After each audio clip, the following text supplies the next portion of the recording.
BARK Radio. What's good, everybody? It's Robo from All Bark back with another video, and today I'm bringing you my NFL Week 1 picks. This is my first ever time making NFL picks in this channel, as well as the first time I'll be tracking my NFL picks progress throughout the year. It'll work exactly like my college football picks, where I pick every game against the spread. However, I probably won't be doing score predictions, but let me know in the comments if that's what you want. That's all I got for the intro, though, so with that said, let's go ahead and get started with the picks, starting with Thursday night. Thursday night's game between Dallas and the defending champion Philadelphia Eagles is a fun one to start with. I'd have to imagine the majority of people are going to be all over the Eagles in this game, especially after Dallas just traded Micah Parsons away to Green Bay. And it makes sense. The defense looks rough, and Philly is the best team in the NFL until proven otherwise. But I look at this game from a bit of a different lens. Dallas's offense is getting a healthy Dak Prescott back. They added George Pickens into the offense, and the offensive line has a little bit of potential to be solid this year.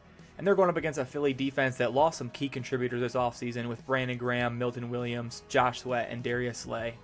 There's no doubt Philly is still an elite team and a good defense, but game 1 of the NFL season being a divisional rivalry with a spread over a touchdown feels like a solid cover opportunity to me, especially when I think Dallas can get their offense going. So give me Philly to win this game, but Dallas keeps it close enough to cover, maybe around a touchdown or so. This year's Brazil game is between the Chiefs and the Chargers, a matchup that the Chiefs have dominated for quite some time now, 7 straight dating back to 2021 for Kansas City to be exact. However, every single game besides one has been decided by a touchdown or less, which makes this spread really interesting. Obviously, there's no Rashee Rice for the KC offense, which hurts, but they'll have Worthy, Hollywood, and Kelsey as well as a healthy backfield still, so I don't expect a slow game from them. As for the Chargers, the offense was upgraded with Omarion Hampton, Trey Harris, and Keenan Allen coming over, but I do worry about the offensive line a bit without Rashawn Slater again, and the secondary looks pretty rough to me, which is my big difference maker for this game. I just don't see how the Chargers are going to be able to stop Mahomes enough to finally get over the hump this year. I like the Chiefs to win and cover in this one. Over to Sunday, we'll start with the Cardinals at the Saints. I think everyone really expects the Saints team to be one of the worst teams in the league this season. Spencer Rattler is just not a guy many have faith in, and there isn't much help around him either besides Kamara and Olave. I'll be interested to watch Kelvin Banks' performance, as I really liked him pre-draft in my evaluation, and I think he can be a big-time building block at left tackle for them. But this is a game the Cardinals absolutely have to have if they want to compete for a playoff spot this season.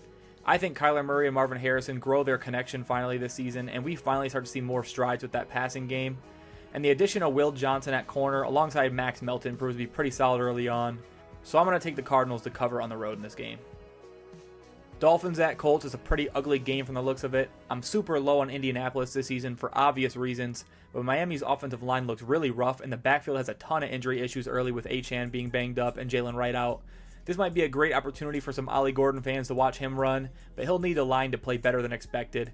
As for the defense, I really love the Dolphins' pass rush, and I think that could potentially swing this game. Getting pressure on Danny Dimes and forcing the Colts to be one-dimensional has to be their goal. The corner room is pretty scary, but Minkah Fitzpatrick was a pretty big addition, and I think he can make an early impact here. So I'm going to go with the Dolphins as a slight road dog in Week 1 to just beat an Indianapolis Colts team that I'm not very high on. The Patriots and Raiders are two teams a lot of people have pegged as potential most improved teams this offseason, and I get it with all that both teams added, but I'm really excited for the future of the Patriots. I think the Will Campbell pick is going to turn out to be a monster addition, and I really like Kyle Williams and Travion Henderson for that offense. Christian Gonzalez coming back healthy for the New England defense is huge as well, and he can limit Jacoby Myers' production with an upgraded quarterback in Geno Smith. I think the offensive line play is going to be the difference here. If the Raiders' O-line can protect Geno and create lanes for Ashton Jeanty to be effective, they can go on the road and compete, but I feel like the Patriots' defense is going to come out hungry, and we see an early Drake May breakout in Week 1, and the Patriots take Week 1 at home over the Raiders. Over to a quarterback swap game, the Steelers at the Jets with Aaron Rodgers and Justin Fields switching teams this offseason. It's a tough call, but I definitely lean towards the Steelers in this game. I just trust the defense a lot more early on. They look great in pretty much every area to me. I'm a little worried about the offense, honestly, with the lack of proven weapons outside of DK, and Aaron Rodgers obviously did not perform well a season ago in New York. But I think when it comes down to it, I just trust him a lot more than Justin Fields, and I don't know how much success the Jets are going to find against this Pittsburgh front. I think this could be the lowest scoring game of the week, but give me the Steelers by at least a field goal on the road. Commanders-Giants could be a fun Week 1 game Sunday. I'm actually a bit lower on the Commanders this year compared to a lot of people I'd assume. Sophomore slumps are pretty common, as we saw last year with Stroud, and I don't see how the Commanders' defense can be trusted much, honestly. But a Week 1 matchup against the Giants is one they should win for sure. I think the Giants have some solid pieces to build around, but there's going to be a point in this season where the offense is handed over to Jackson Dart. Russell Wilson is just not someone who can consistently go out there and win you games anymore, and I think Daniels is going to be able to find success throughout the air against these Giants corners, which is why I think Washington takes this game by at least a touchdown, if not multiple possessions. On to the Panthers at Jags. This is a really tough pick for me. I think both of these offenses improved this offseason, which was needed in a major way, and can actually allow for better quarterback play this season. We saw Bryce Young break out late in the year last year, and now they add Ted McMillan into that offense. But they'll be without Jalen Coker, and obviously they just traded Adam Thielen away. And for the Jags, Travis Hunter can make a huge impact alongside Brian Thomas Jr. out wide. I think this game's going to be really close. Both of these teams still have a lot of room for growth. And I'm a real believer in Bryce Young, but with just Tet and Leggett for Bryce on the road and an offensive line and defense that I just don't trust, I'm going to take T-Law and the Jags at home in a close one. Bengals at Browns is a bit of an easier pick for me. I think the Browns defense has a lot of potential this season, but that offense looks flat out abysmal. I don't know where the production comes from, honestly, and I think we'll be seeing the rookie quarterbacks less than halfway through this season in Cleveland. And for the Bengals, there's a lot of question marks around the future there, but after missing the playoffs a year ago, it's hard not to assume they come in fired up and ready to kick off this season. The offense is going to do its thing against pretty much every defense in the NFL, and although the defense is a different story, I don't think this is a game they're going to be struggling in. So I like the Bengals on the road to both win and cover. Bucks Falcons in Atlanta is a game I've gone back and forth on. I've been high on Penix since his days at Indiana, and obviously he's got some incredible weapons around him in Bijan, London, and maybe even Kyle Pitts this season finally. But the Buccaneers are a great team with a lot of firepower as well. Emeka Egbuka should be a big impact early on with Chris Godwin out, and Baker Mayfield's a proven winner for Tampa Bay. I just think this week could be a tougher game for them. No Tristan Wirfs is a big loss, and it sounds like Vita Vea may end up missing this game due to injury as well.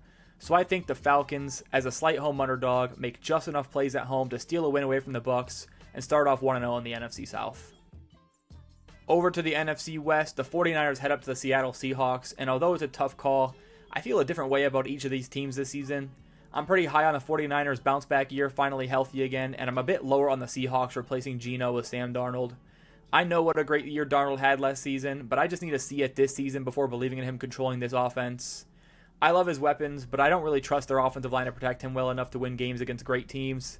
I think the 49ers defense gets off to a good start this season, and CMC back in the fold helps take the pressure off of the passing game that's missing Ayuk, and the Niners steal one on the road in Seattle. Cam Ward makes his NFL debut week 1 on the road at the Denver Broncos, and this just isn't a great spot for the Titans to me. I think they're going to struggle quite a bit this season regardless as Ward progresses. I just don't love the weapons or trust the defense much right now, and Denver is a team I'm pretty high on. I love the additions of RJ Harvey and Evan Ingram for Bo Nix, and I think we see a Marvin Mims breakout year as well. Pat Surtain is the best corner in the NFL in my opinion, and I think he can take away basically half the field for Cam Ward, making this game a lot easier for Denver to pull away in. So give me the Broncos, and I don't think it's going to be much of a sweat. Lions at Packers is an incredible week 1 matchup, a division rivalry that's been dominated by the Lions in recent years, and some huge news coming with the status of Micah Parsons for this game. It sounds like he'll play, but that's a very important part of this game to me. I'm still very high on Detroit without Ben Johnson and Aaron Glenn. They have a ridiculous amount of talent around Jared Goff, and the defense was one of the best in the entire NFL before almost the entire group went down with injuries last season. They've got a lot of bodies back, and I think they can go into Lambeau and do their thing. And I don't trust Micah's injury to not be an issue in this game if he suits up. Without him, I'm not sure Green Bay can consistently stop the playmakers that Detroit has. And on the flip side, Green Bay is likely missing all of Jaden Reed, Christian Watson, and Dontavian Wicks for this game. I've got the Lions as road underdogs leaving 1-0 this week in Green Bay. On to the Houston Texans at the LA Rams. Matthew Stafford's injury isn't one I really trust to not be an issue throughout this season. But one thing we know about Stafford is that he'll try to play through just about anything, and it rarely affects his play unless the injury is that serious. But it's definitely one to keep an eye on. For this matchup, I think CJ Stroud could be in for a bounce back year 3 here. I love the Jaden Higgins and Jalen Noel additions to help replace Dell and Diggs. But what worries me is that offensive line. They completely restructured it, and until I see it perform, I have very little faith in the unit being good enough to keep Stroud out of pressure this season. The defense, on the other hand, looks really good, and I think for a lot of Texans games, it'll come in handy keeping the offense in the game. But the Rams have too much talent on both sides of the ball for Houston to go on the road and steal one to me. I'm rolling with Stafford and the Rams' elite pass rush to take over this game and cover a spread sitting at just a field goal. On to the Sunday night game, and what I think many would agree is the game of the week. Ravens at Bills. This is an elite matchup of two of the game's best quarterbacks and offenses going head-to-head in Buffalo. The Ravens have the revenge angle as Buffalo knocked them out of the playoffs last year, and Allen was voted MVP over Lamar Jackson as well. And the Bills are such a good team to me. They upgraded their defensive line with Joey Bosa and my sleeper rookie breakout pick in Deion Walker on the interior. And obviously, we know how elite the offense was, even with a lack of elite weapons around Josh Allen. However, I think I favor the Ravens even on the road here. I absolutely love this defense with Jair Alexander added in, as well as Mike Green and Malachi Starks through the draft. I think Lamar Jackson comes in fired up, and they can outpace Buffalo in their own building with just a stronger team. So give me Baltimore to win the game of the week straight up. Monday night's game has several great storylines. The new-look Chicago Bears, led by former Lions offensive coordinator Ben Johnson, up against the J.J. McCarthy-led Minnesota Vikings. I think this has the makings of a great matchup between two sleeper teams in the NFC North, but it's one I wouldn't be shocked to see be fairly slow-paced and defensive. No Jordan Addison for the Vikings definitely impacts their ability to air it out with a first-time starter in McCarthy, and the Vikings' front seven and safety group is more than strong enough to make life tough on the Bears' offense, even with Ben Johnson running the show. With that said, I just don't love the spot for J.J. McCarthy yet. On the road, on primetime, against a really solid defense. That stadium's going to be rocking, and I think the Bears have enough weapons around Caleb to find ways to score on the Vikings' defense eventually. Give me Chicago as home dogs in a close, low-scoring affair. That's it for my NFL Week 1 picks. Let me know your thoughts on any of these games down in the comments below. As always, thanks for watching. Feel free to like and subscribe if you haven't already, and I'll see you guys in the next one. Peace. BARK Radio.